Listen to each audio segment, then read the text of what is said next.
Good evening, ladies and gentlemen. We invite you to follow the English news on Đồng Nai Province Essential Television Channel, celebrating the 79th anniversary of National Day of Socialist Republic of Vietnam, September 2nd, 1945, September 2nd, 2024.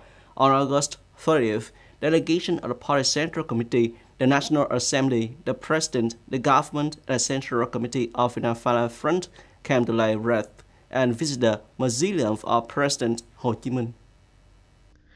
With boundless gratitude, the party and state leaders respectfully remember President Ho Chi Minh, the genius leader, the national liberation hero, who devoted his entire life to the people and the country.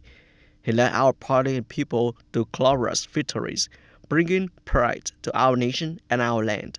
The wreath bore the words, "Eternal gratitude to the great President Ho Chi Minh."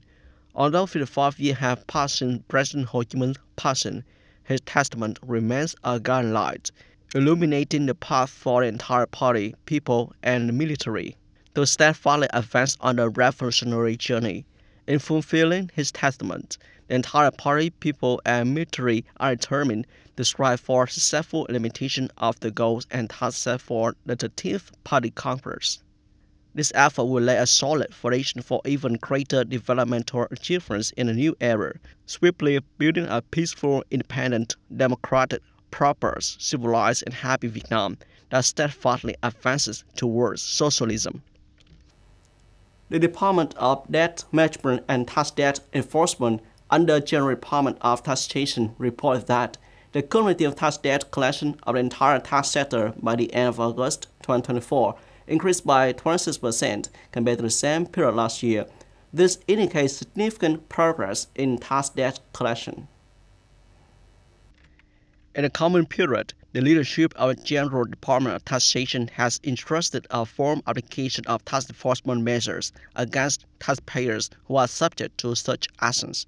There will be an increased emphasis on temporary asset bans for individuals who intentionally delay paying their tax debts. Furthermore, the tax authorities are required to continue reviewing and identifying incorrect and fictitious debts, especially those newly arising after the system has been closed, to ensure timely handling. Additionally, there will be a strengthened application of temporary asset bans for those who persist in delaying their tax payments, even after receiving reminders and warnings from the tax authorities. According to the Đồng Nai Statistics Department, the Consumer Price Index (CPI) of Đồng Nai in August decreased by 0.23% compared to the previous month, but increased by 3.015% compared to the same month last year. On average, the CPI for the first 8 months of 2024 rose by 2.95% compared to the same period last year. Among 10 groups of goods that increased in price, the highest increase was in the roof of trucks and medical services, plus 9.05%, other supplies and services, plus 8.54%. The main reason for a decrease in the Consumer Price Index in August compared to the previous month was decrease in commodity prices of some groups in the month, such as transportation, fuel and building material, housing, garments, culture, entertainment, and educational tourism decreased compared to the previous month.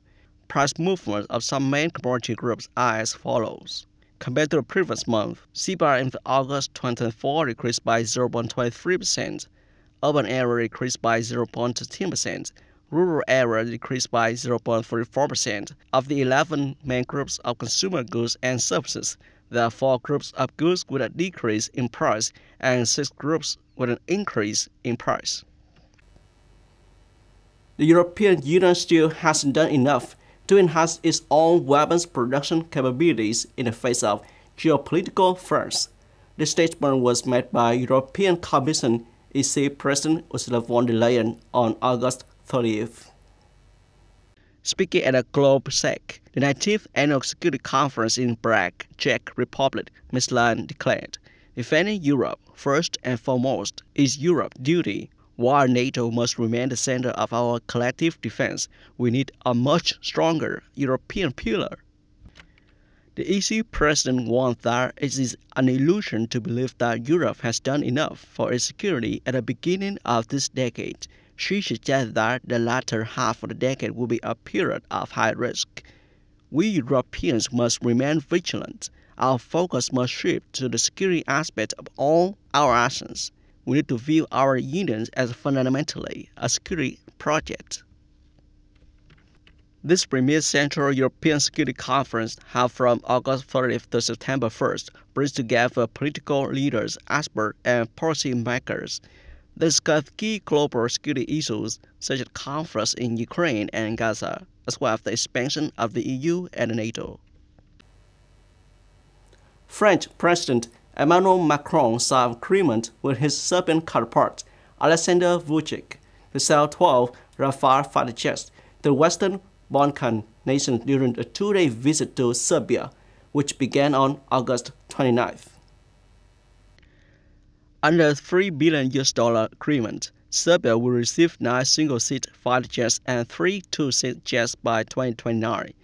At a joint press conference in the capital, Belgrade, President Macron praised this historic agreement as a way to strengthen Europe's autonomy.